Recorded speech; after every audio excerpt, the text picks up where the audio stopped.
Magandang umaga, Manong Ted and DJ Shasha. Magandang umaga din po sa lahat ng sumusubaybay ng inyong programa. Salamat po na marami sa inyo pong panahon. ASEC, pwede ho lang namin klaruhin po kasi nakapanayam namin yung DOTR LTFRB at may sinasabi nga po sila na mismo ho, kayo nagsasabi na bloated, may problema doon sa listahan ng mga benepisyaryo po sana nga na mga drivers nitong TNCs, itong mga TNVS and maging doon sa mga motorcycle taxi.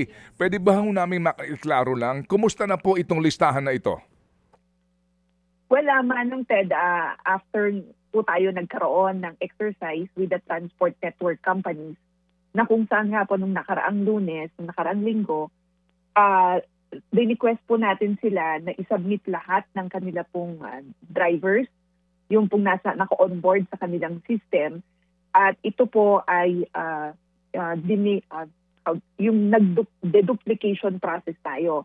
Nag-data matching tayo at ibinangga natin doon sa unclaimed list na nasubmit na sa DSWD.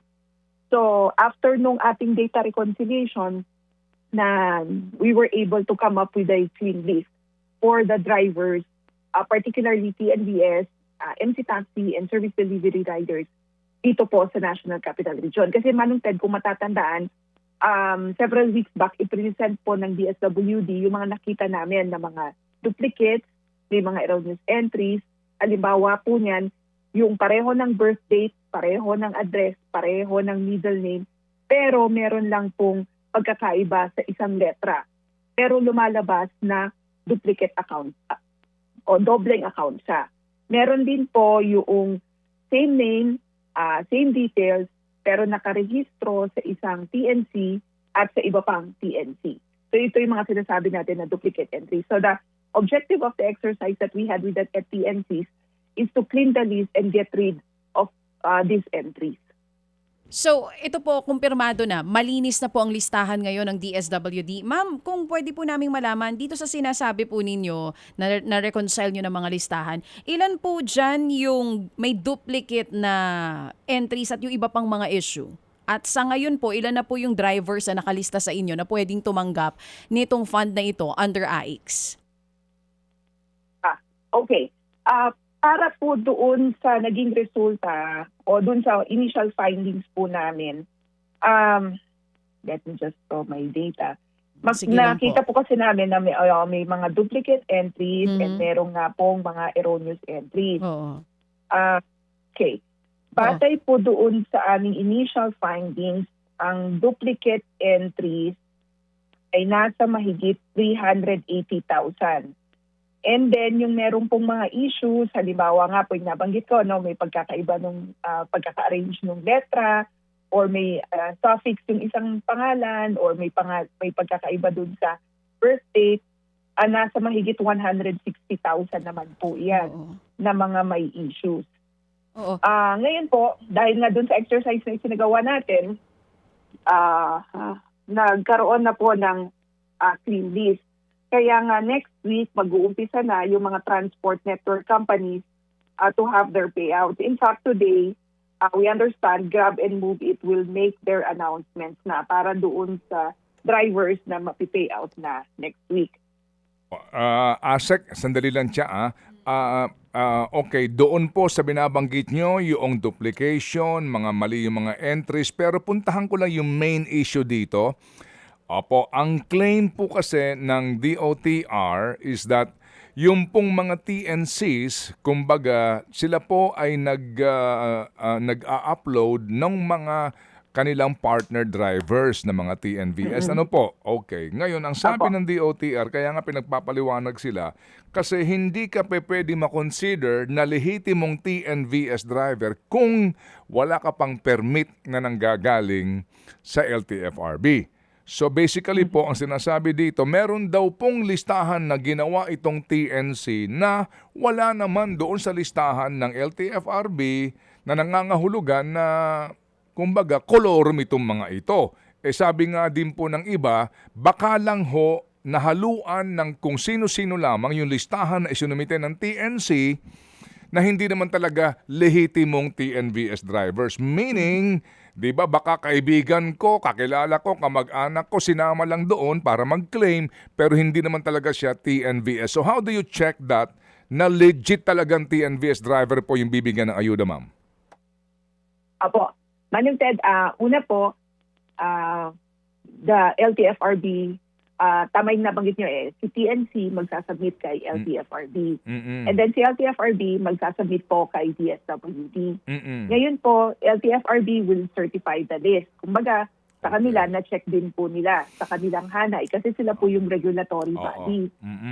We just use the list submitted to us as basis for the distribution of the cash relief assistance. Opo. So they will certify it and then ipapasa na nga po sa DSWD. But we understand, Manong Ted, na may mga drivers na wala po doon sa listahan. And ngayon nagre-reklamo po sila kasi sa pananaw nila, dapat kabilang po sila. No, that's an issue that I think will be addressed by the DOTR. But on the part of the DSWD as a social welfare agency, kung lehitimong driver iyan na pumunta doon sa DSWD, nagpakita po ng kanyang driver's license and pagminsan nga po pinapakita pa sa amin yung app nila, kami po ay magbibigay ng tulong. Because again, we treat these drivers as individuals in crisis situation. Again, yung issue po on the regulation, we leave that to the DOTR. But for social welfare, magbibigay po kami ng tulong. Okay, so bottom line dito, may listahan na ibibigay sa inyo ang LTFRB DOTR kung sino lamang ang dapat nyo pong bigyan ng AIX ayuda bilang isang TNVS driver, ganun po? Well, yes, Manong Ted, kung sino po yung o ano yung listahan na ipinasa sa DSWD, certified by LTFRB, yun po yung bibigyan natin ng tulong. Ayun. So, ayun yun, sa kanila pa rin manggagaling. Pag wala sa listahan, walang ayuda. Yes, Manong Ted, opo, pag wala po yun dun sa certified list that's submitted to us, hindi po natin yan ma-accommodate. But of course, i-assess rin. Halimbawa, mag-submit ng grievance, pumunta po sa DSWD. Kami naman po, i-assess pa rin natin yung mga drivers na yan. At titignan kung ano yung kanilang pangangailangan because there might be other interventions that may be provided po to them. Hindi, pero sa payout, pinag-uusapan, ma'am, payout po para hindi magulo. So, wala sa listahan, wala. Di ba? Tama po iyan. Okay, sige. Yung MC taxi ng mga riders po, anong po, ganun din po ba? Manggagaling po sa LTFRB, saan po yung listahan? Tama po iyan. Yung mga, yung mga MC taxi, mga service, MC taxi, isasubmit po nila yan sa sa LTFRB, and then LTFRB to check, and then the office will submit naman po to DSWD. ASEC, yung namang pong mga service delivery, DICT naman po yon. Sa DICT nila yung sinasubmit and then ipo-forward din po sa LTFRB then to DSWD. Oo, dito po sa reconciled or clean list na sinasabi ninyo, ASEC, ilan yung total drivers na bibigyan na natin? Na malinis, na sigurado tayo, hindi ito mga ghost drivers, hindi doble yan. At kailan po yung susunod nating payout? Tama po, nasa balita, manual pa rin po magiging bigayan? Yes, manual pa rin po yung ating pong pamamahagi nitong o pagpapatuloy ng pamamahagi ng cash relief assistance sa mga drivers within the National Capital Region and mga drivers outside NCR. Next week po, mag-uumpisa na. Sabi ko nga po, yung Grab at Move It, I understand ngayon po sila mag-aabiso sa kanila pong mga drivers kasi yan po yung usapan natin sa kanila. Sila na yung mga transport network companies na po yung mag-a-arrange ng mga logistical requirements, sila mag-a-identify ng mga payout venues, and then sila rin ang mag-aabiso sa kanila po mga partner drivers. Kumbaga pupunta na lamang po si DSWD doon sa designated payout venue and magre-release nitong 5,000 pesos. Manong Ted, kung matatandaan, nung huli niyo ako in interview, sabi nga po natin, we will do better. That's why we've been very careful in coordinating with the transport network companies and in identifying mga payout venues. May meron na pong mga na-identify kagaya doon sa MOA, sa SMX Aura, kumbaga mga mga malalaking venues, malamig po yung lugar, merong sufficient na mga parking areas, at gayon din po in batches ang gagawin para hindi po sila sabay-sabay na magtutungo doon sa mga payout venues po natin. So again, we've been very careful learning from our past or previous experiences. Okay. Ngayon po yung bilang DJ Chacha, I don't have the list right now, pero ito po, mas confident tayo. No? We can say that we're more confident with the list because we've been very careful, we've been very prudent talagang sinaayos po natin ito in coordination with the transport network. Oo. Para lang mas maintindihan, Asek Irene, kahit po malinis na yung listahan, bakit pinili pa rin ng DSWD na maging manual yung payout instead of e-wallet na sinasuggest din po ng iba nating mga drivers? Well, kung matatandaan na nabanggit ko rin po to na isinasaayos namin yung pag-adapt ng electronic wallet. But we're still in the process of the procurement. Hindi pa natin natatapos yung ibang mga proseso bago natin may award doon sa ating magiging service provider.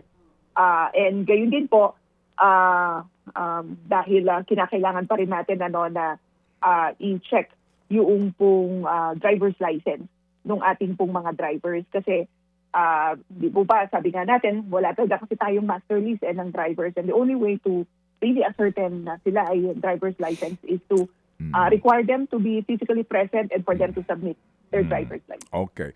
Balikan ko lang po ha, ito pong mga motorcycle taxis, no? So, kaninyo, ang magtatakda ng petsa at lugar, ito na pong kumpanya, ito pong Move It, etc. Tama po, Manong Ted. Sila na po yung Okay, nag-identify ng mga payout venues. Pati nga po yung mga payout date, may mga sinabit sila na recommended dates. Okay. And then pinag-usapan po natin with Okay. the LTFRB. Sige, yung pong seguridad doon sa venue, kanino? Magtutulong-tulong po ang iba't ibang mga government agencies. Halimbawa si LTFRB, si DOTR, meron pong mga personnel from the Philippine Coast Guard na madedeploy. Okay. Meron din po from the local government unit, meron din po mga iba pang mga ahensya na tutulong. So, pinag-usapan po natin ito with the transport network Opo. companies to ensure na meron talagang adequate manpower who will check on the security and yung pong order in the area. Okay. That So been kung, identified as payout so kung ngayon po ang mga operators na po ng motorcycle taxi ang siyang mga ngasiwa basically po, no? Dito po sa venue at yung pong mga takdang petsa, meaning sila na po ang mag-aabiso sa mga riders nila para hindi magulo. Yes, Manong Ted, Okay, sila na po sige. yung mag-aabiso. Alam ko Okay. may communication platform silang ginagamit. Yes, opo. But at the same time, magpo-post din po sila sa kanila pong mga Facebook Okay, pages. sige. And then the SWD will help in the dissemination of that. Okay, sige po, para klaro. So, kumbaga, meron ng takdang schedule at oras dito para pumunta ka. Wala na pong, kumbaga, pagdumog ng mga mag-claimants. Doon sa TNVS drivers, ma'am, ano po ang inyo pong diskarte ho naman doon? Same lang po, Manong Ted. Ganun din po, no? Kasama rin pa rin natin yung mga transport network companies. And idagdag ko rin po, Manong Ted, dun sa mga abiso na ilalabas ng transport network companies na isi-share ng DSWD, malinaw po na nakalagay doon na kapag hindi nyo po nakita, may abiso po sa mga drivers, na kapag hindi nyo nakita ang inyong pangalan dun sa listahan, most likely kayo po ay nakapag-claim na. Pangalawa, kung hindi nyo pa nakita, hintayin nyo po yung listahan na ipopost naman ng ibang transport network companies. Kasi maaari po na kayo ay mag-a-appear doon sa kanilang listahan. Kasi Manong Ted, meron nga po yung tinatawag na multi-apping. Yes, opo. So, opo. so driver siya, no? So driver siya in both companies. So, Opo. yun, may mga paabiso na rin para hindi po sila dumumog doon sa mga payout venues natin. Okay. So wala pa hong takdang petsa kung kailan ang payout for TNVS and motorcycle taxi. Wala pa. Actually, meron na, Manong Ted. Alam ko ngayong umaga ipapublish na yan ng mga transport network companies. So, antabayanan po natin. Okay. So sila magpapublish, sila ang magtatakda nitong mga lugar na ito at kung sino-sino ang tatanggap. Basically, ito na po ngayon ang ating pong proseso. Okay, para klarong-klaro, ha? Opo. Opo, Manong Ted. Okay. Ang funding po nito, ma'am, meron na ho ba kayong siguradong pagkukunan po? Mga magkano pa ho in totality ang nakalaan na pera sa estimated po ninyo nabibigyan ng tigli 5,000 piso ng mga riders na ito, drivers na ito? Well, Manong Ted, yung in-earmark po natin from the AIC fund is 30 billion pesos. And sapat naman po ito sapagkat sa kasalukuyan ay nasa mahigit 6 billion pesos na yung ating pong nailabas o na-distribute dun sa mga drivers who have been served for the cash relief assistance. So sapat pa naman po ito para dun sa pagpapatuloy na pamamahagi ng tulong. Opo, ito pinag-uusapan natin ng mga payout na ito. Metro Manila lang po ito, ma'am. Meron hubang sa mga lalawigan din eventually? Manong Ted, meron po. In fact, tapos na yung ibang mga munisipyo sa kanila pong mga tricycle drivers. Yung iba nagpapatuloy. And then, this week, nag-umpisa na rin tayo sa jeepney drivers outside Metro Manila.